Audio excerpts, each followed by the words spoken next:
I'm going to pause the. Good morning. Thank you for joining us for commercial property leases. This is a brief overview of the commercial property landscape. The content of the class has been adapted from a 4-hour class on udemy.com. And the author of the class is Heather Boren. She has several real estate classes that she conducts on Udemy. She has approved this presentation and the handout that you will receive as well. So I was asked to prepare a class on commercial property leasing by some county officials, actually. Because we had startup companies who really had no experience leasing commercial property. And there was a desire for everybody to kind of be on the same level playing field in the negotiation process. So there are a few key things I would like for you to leave this class knowing. One, even though it's a cliche, it is true in leasing. Everything is negotiable. When you hear the word lease, please think of contract. It's important to read the lease, and you'll see a lot of legal wording in it. It's best to hire an attorney, if at all possible, to advise you. That's one way for you to know your responsibilities that are stated in the lease, and everything that you agree upon with the property owner should be written into the lease. Verbal agreements are not agreements at all. So anything you negotiate should be reduced to writing and into the lease. So oops, sorry. This presentation is from the perspective of the tenant. So as a tenant, it's important to put yourself in the shoes of the property owner and think, who would I want in my property? I want someone who's not going to damage it or make me look bad as a property owner. I want someone who's going to take care of it, be an asset to the community. So as a tenant, you want to make yourself as attractive as possible to the landlord, and that's with good personal credit. If you have a company that has some financial statements, you're going to want to present those financial statements to the landlord, so that they can see that you are a going concern and that they can rely upon you to pay the rent in a timely fashion. They take a big risk when they lease a property to someone. And that's what the next two slides are about. Okay, they don't know if you're this fellow working in a meth lab or if you're this young lady working at a laptop. So they're taking a risk when they rent their property to you. So similarly to residential renting, there will be a deposit required, and you probably would have expected that. So there are really three basic types of commercial properties that we'll discuss today. The first is industrial. The second is office. And the third is retail properties. Now, with industrial properties, generally you'll see light industrial, which you can think of as maybe a final assembly with clean rooms, that type of facility. Heavy industrial, I think of the smelters and the smoke belching operations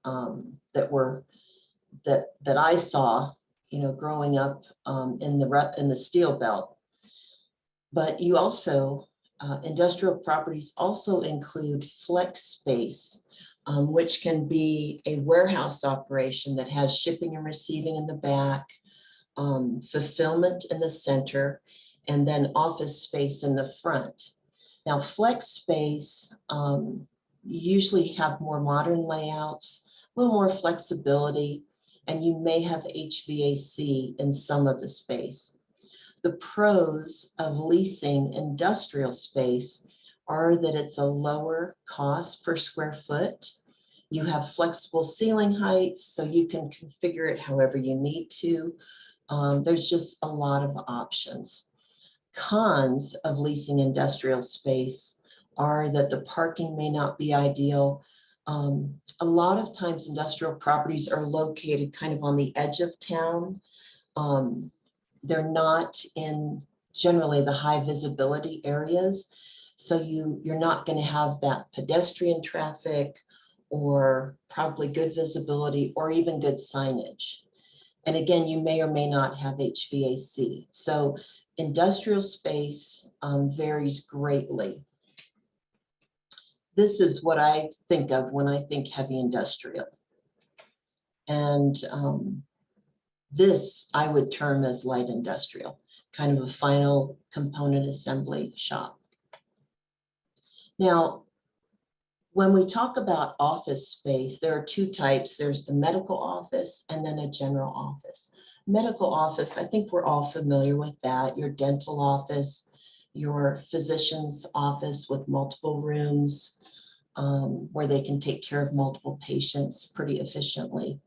We're going to discuss the general office today. The pros of leasing office space are that it's usually mid-range, meaning on the continuum of cost, you've got your industrial property on one end, very low cost, and retail on the other end, high cost, and office space is right smack in the middle, usually. You have a variety of types and layouts. The cons of leasing office space are that your parking can vary.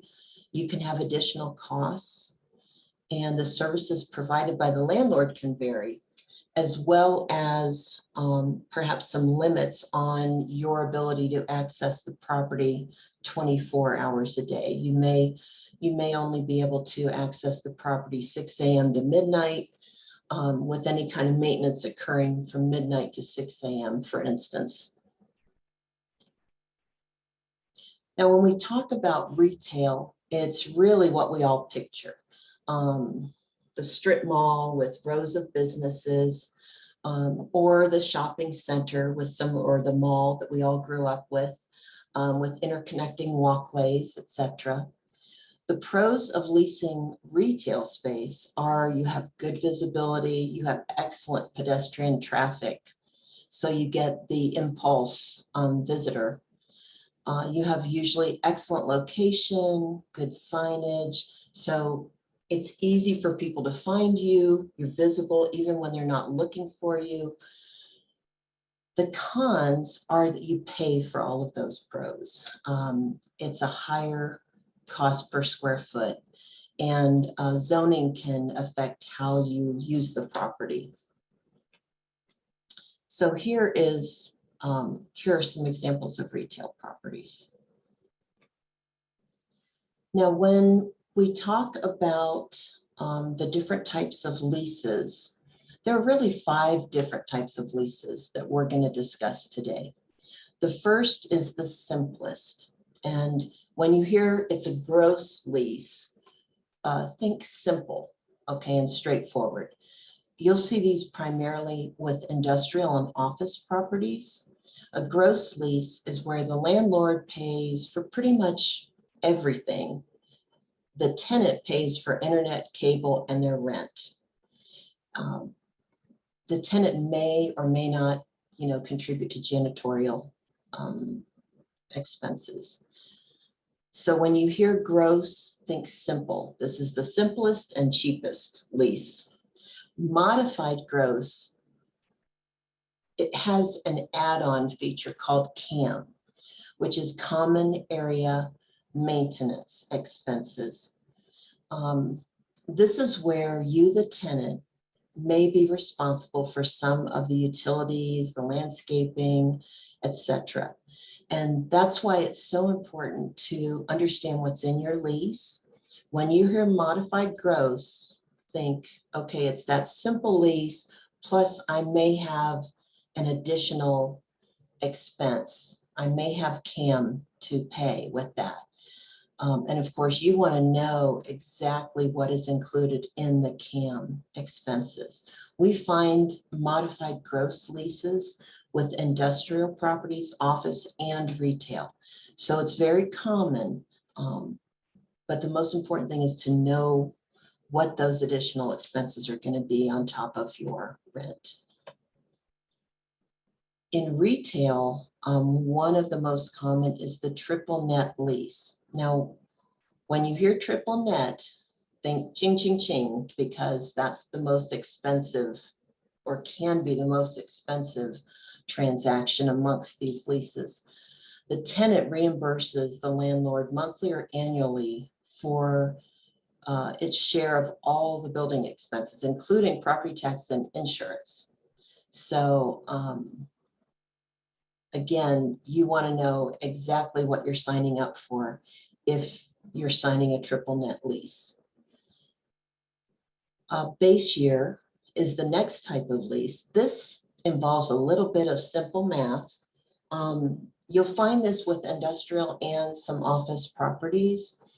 Basically, the first year you move into the property, you pay your rent, but you pay zero for the operating expenses of the building. And let's say that first year, the operating expenses were $20,000 for the whole year. Year two, as the expenses are calculated, you will pay an increment. You will pay, say year two, the expenses are $40,000, the operating expenses. Well, you'll take the $40,000 minus the base year where you paid zero, where the expenses were $20,000, that difference or that increment is $20,000. So you would not pay the whole amount, you would pay the increment. And I know that's a little more complicated, but I think of it this way. I lease a property, I'm a manufacturing entity. And the first year I have only one shift. I have day shift, people are doing assembly. And that first year, the expenses are, let's say 50,000. Year two, I double, I add an evening shift so that I can have double the production. Well, that may double operating expenses as well to 100,000. But that second year, I don't have to pay 100,000. I pay the increment of year two minus year one, which is 50,000. Again, that's industrial and office. But the best way to remember it is just thinking a first shift and a second shift. Now, the fifth lease is the double net. We see that sometimes with office properties mostly. This lease usually means the tenant reimburses all the building expenses except for the roof and the structure of the building. However, there are landlords who interpret the double net as meaning the tenant reimburses for everything except property taxes. So I would caution you, if you're the tenant, to be sure you and the landlord have a common understanding of what you're responsible for with a double net. None of us wants to sign up and have a blank check that we give someone. So just to kind of review, the most common leases for industrial and office properties are going to be gross, which is that's the simplest thing. You're paying rent, internet, cable. Base year, where you pay that increment the second year, and then modified gross, where you have CAM or common area maintenance expenses added in. The most common leases for retail spaces are modified gross, which has the CAM, and triple net. And triple net is the ching, ching, ching, most expensive, okay? Now, Before I researched this topic, I thought I knew what square footage was. Well, when it comes to commercial properties, there are a few little things to understand. There's an organization called BOMA.org. If you go to their website, they set standards on how square footage is calculated. Usable space is what most of us think of as square footage. We walk into a room, it's 10 by 50, and we say, oh, 500 square feet. Well, that's what usable space is. Rentable space is a little different. That is exterior wall to interior wall plus a load factor. Now, the load factor can include your lobby, your walkways, your storage rooms, elevators, restrooms, whatever. And that means, yes, you're renting your space for, oh, I don't know, let's say $10 a square foot. But then there's going to be an extra amount of square footage added for the load factor. So instead of maybe $1,000 a month, you'll pay $1,100 a month. So it's important. That's another thing in the lease to know, is whether you're renting usable or a rentable space, because rentable is going to be more than just your specific space. You're paying for more areas in the building that your customers and that you utilize. Commercial leases are priced by the square foot. Industrial and office space usually is rented on the basis of usable space, what you and I think of as square footage. But retail generally is leased as rentable space. So I just kind of want to alert you to that. Now, say we find a property that we're interested in. As a tenant, you can employ a tenant's agent who has a fiduciary duty to you to negotiate for your best interest. The landlord, if they have multiple properties, they probably will use a leasing agent. So generally what happens, all of this starts between either you or your tenant's agent creating an LOI, or letter of intent.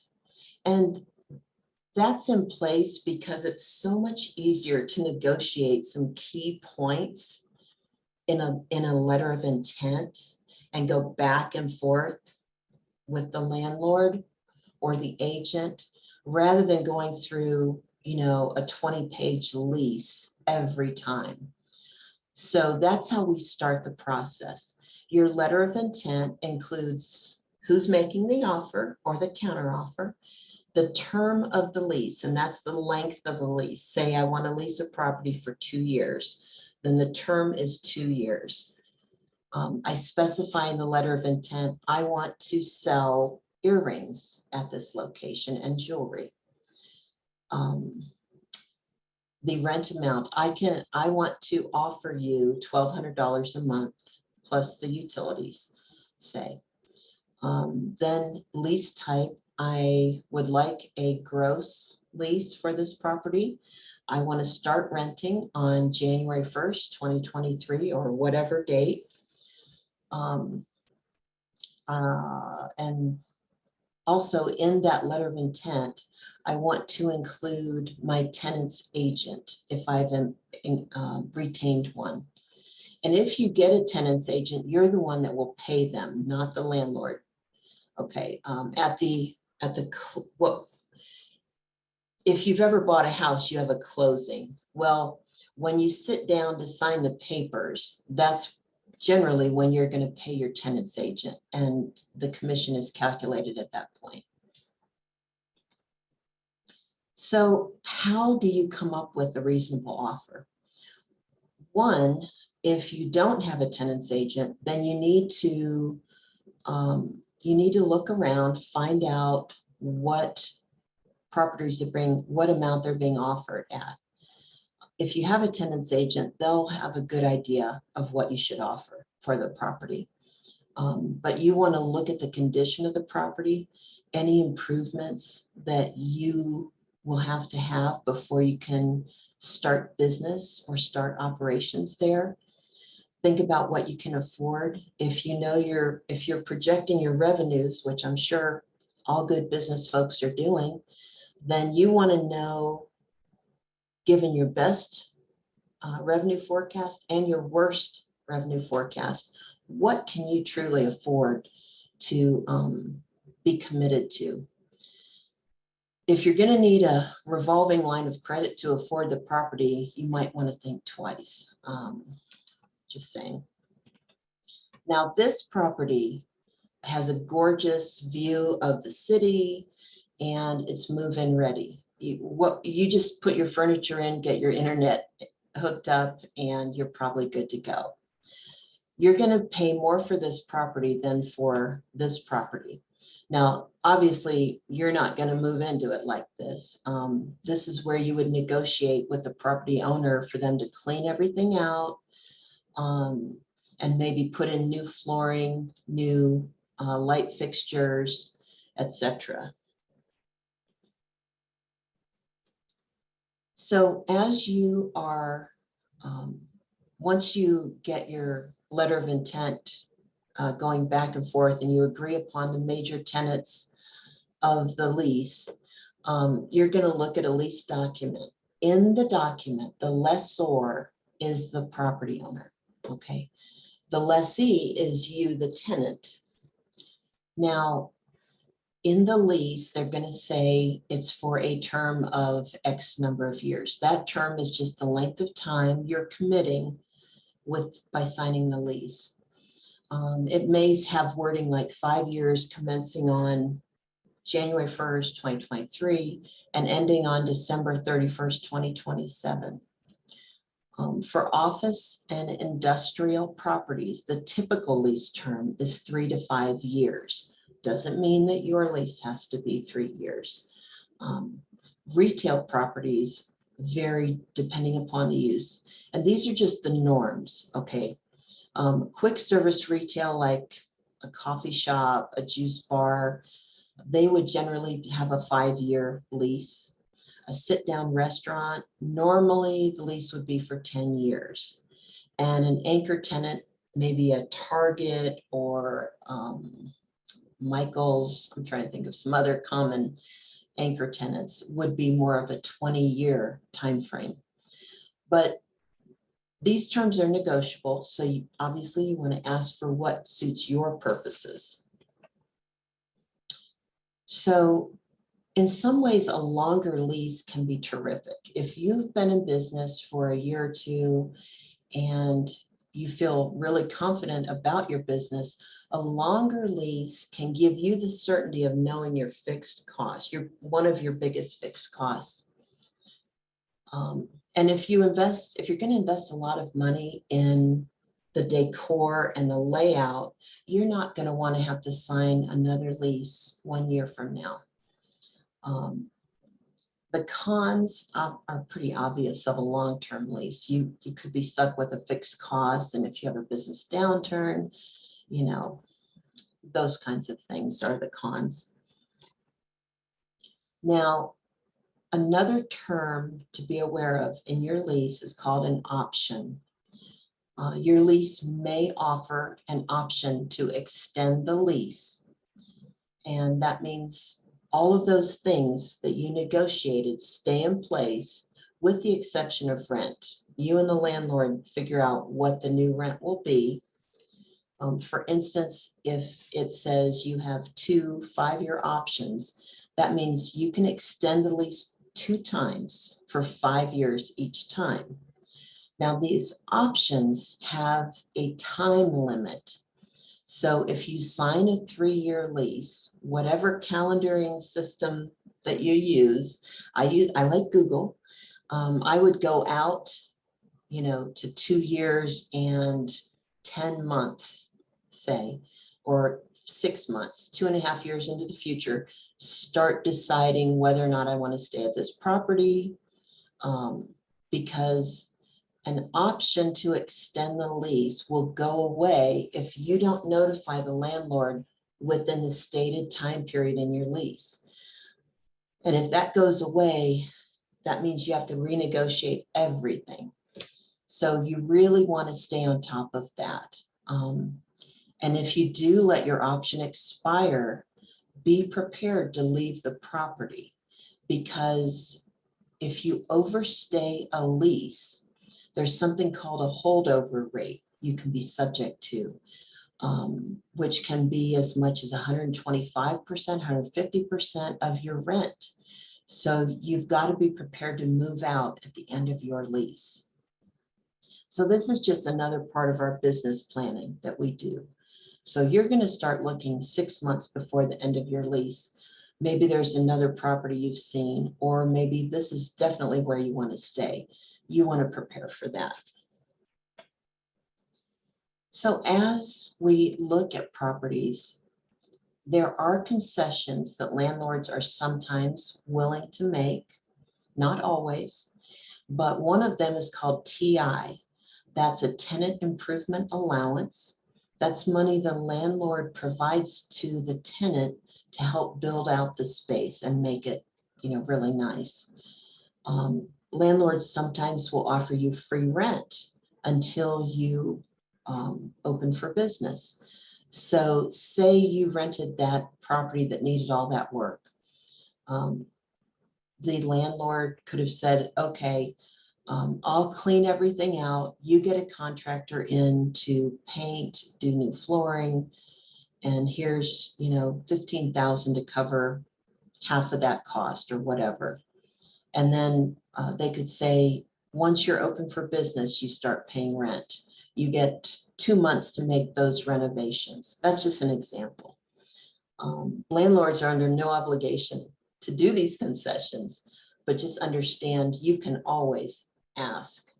Another thing the landlord might be willing to do, if they own multiple properties, they may have maintenance and remodeling folks kind of on retainer.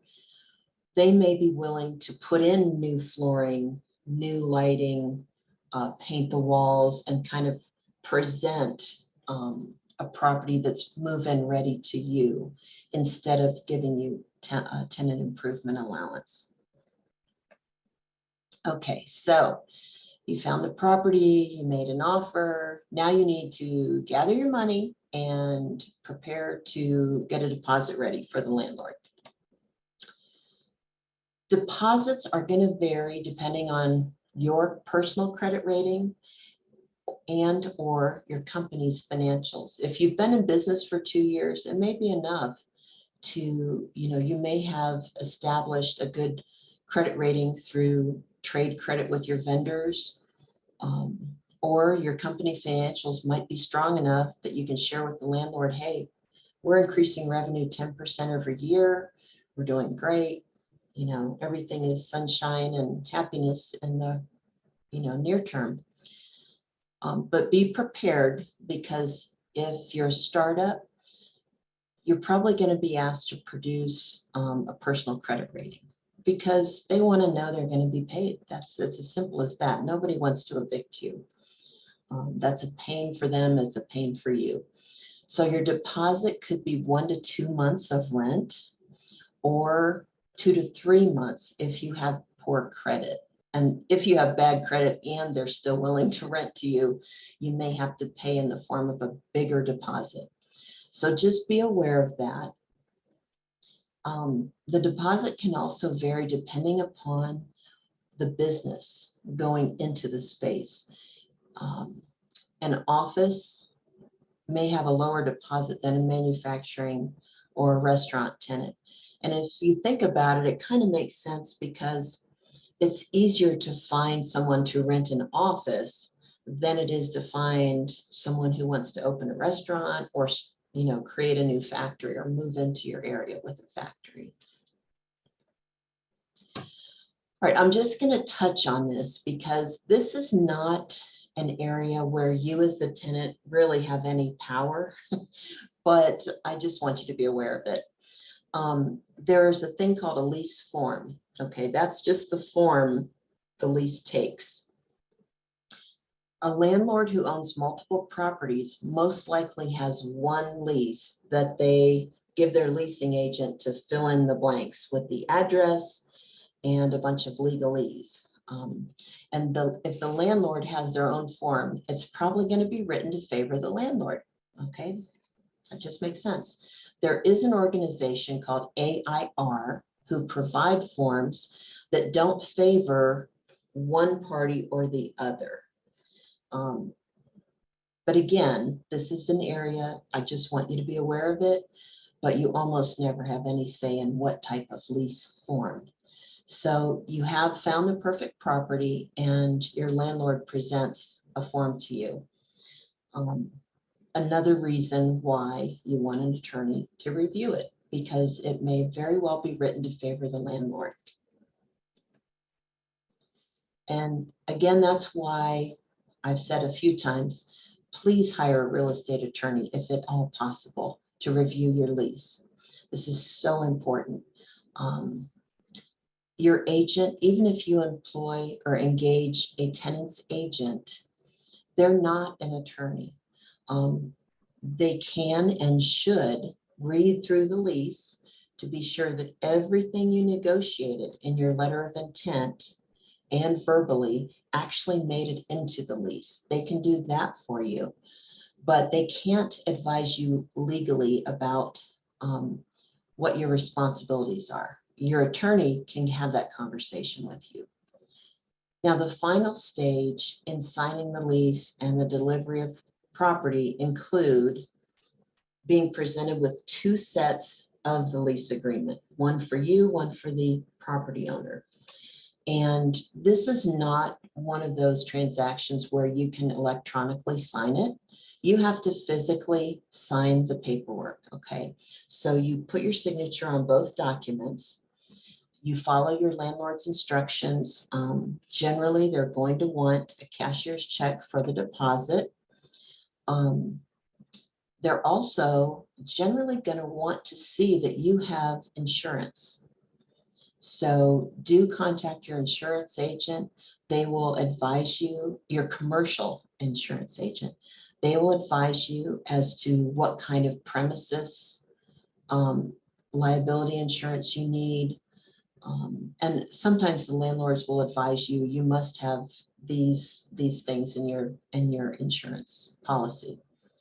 Once you receive your keys, you want to immediately go to the property, check everything, check your electric, turn on all the breakers. Well, I would, but also you want to check your hot water, your cold water, depending on the property and the use. You want to make sure the commodes flush. You want to make sure if it's winter, you want to test the heating system and the air conditioning. Turn off the heater and turn on the air conditioner, even if it's 30 degrees outside. You want to know that those systems both work. And the same is true if it's summertime and the air conditioning is going, you want to turn it off and turn on the heat, make sure the heat works. These big systems, a lot of times are under warranty in the lease for maybe 60 days. So it's very important that you confirm everything works. If something doesn't work, immediately contact the property owner in writing. Let them know that something is not working and that you need it fixed, ASAP. So let me go back here. One of the things that we're giving you is a little handout summary of some of this information. We have a summation of the types of properties, but one additional thing I'd like to share with you, a periodic lease, if you hear that term, that is month to month. And you don't usually see this in commercial properties, but sometimes you will. A fixed term lease is really what we've been talking about today. We talked about the holdover rate and how important it was that you vacate the property at the end of your lease term. Also, before you sign the lease, in some areas, before you'll get issued a business license, codes, your county or city codes will want to see the property if the public's going to be there, to make sure that it's safe. So I would not sign a lease until I was certain that it was up to code. I would have probably a general contractor walk through with me, look things over. I would advise if that's possible for you to do so. And with that, that's really all I have for today. So if you have any questions, I'd like to open up to questions. Let's see, Sandy, we have one from David. He says, built to suit is when there is vacant land. Yes. Perfect. Is that the question? There was just maybe a question or a comment. Okay. Yes, it is. And then we have George Santillan. I'm going to allow you to talk. You have your hand up. You could unmute yourself and you could ask your question. Yeah, my question is regarding rental for restaurants. Is that difficult to get, more complicated? The rental agreement is not more complicated. There are more steps when you open a restaurant. Have you had a restaurant before? No, I have. Just something I've been thinking about, but yeah, there are just a few extra steps that you take with the state. You have to provide layouts and very detailed drawings of your kitchen, your commercial kitchen. So that's actually something your local SBDC can help you walk through. It's not insurmountable. It's just another step to take. But yeah, if you're renting a space that has had a commercial restaurant in it before, you just want to make sure that all of those major systems are operational and up to whatever current commercial kitchen code is in place in your locality. okay, that's good to know. Thank you. You're welcome.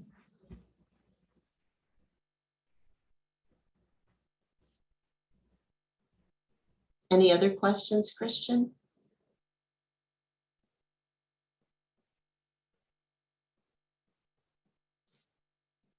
Oh, I'm sorry, I'm on mute. Fran asks, do you have a letter of intent template you can share with us? I do not. You can probably Google that. I know Heather provides that in her class. I think her class was probably under $30 to take. It was very affordable, but she provides, I think, a sample lease and maybe a sample letter of intent. But you might even be able to Google it. If you have an attorney that you regularly use, a real estate attorney, they would probably have that.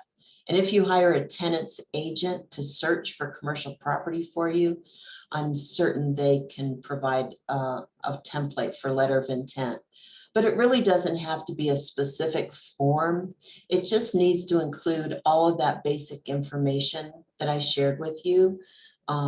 It's the key features that you're negotiating, your term of the lease, whether you want options to renew, how you're going to use the space, the rent, all of the main things. This is not the letter of intent is not the place for details. It's the place for the key negotiable points. Perfect. A question from Stephanie. I understand you want to sign as the business. What does this look like versus signing as an individual? Say that again. I'm not sure I understand the question, Christopher. So Stephanie says she wants to sign the lease as the business, but she wants to know what signing as the business versus signing as an individual looks like. Well, you as an individual are signing the lease. If you have an LLC, there is that division between your personal assets and your business assets. If you're signing on behalf of the company, but that's just another reason to include a real estate attorney in the discussion.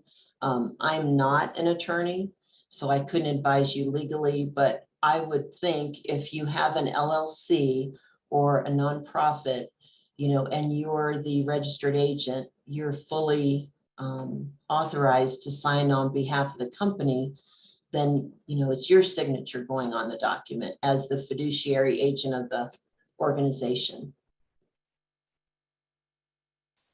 Perfect. Ria or Rhea, what is a good resource to find out more about lease to own contracts? Oh, I used to see a lot of those in Ohio. I would think a commercial real estate person would be able to uncover those opportunities for you in your community. I really don't know of any other resource. I believe in going to experts, and real estate agents are experts in what they do. And if you have someone that specializes in commercial property, they'll be able to guide you in that way, I would think. Perfect. Yeah, I agree with you. Sadly, most of them are going to be very specific to that particular deal. So it's best to consult an attorney or an accountant. Yes, just as an aside for everybody on the call, I always advise my clients, if you're starting up a business, set aside a healthy amount of money for professional guidance from an attorney and an accountant, a CPA. Perfect. I don't see any more questions in the Q&A, but we have one phone caller. I'm going to allow that phone caller to speak, and to unmute is *6. If you have any questions, please feel free to ask them. And anybody else on the call, you have the option to either put a Q&A in the Q&A feature or raise your hand to ask a question.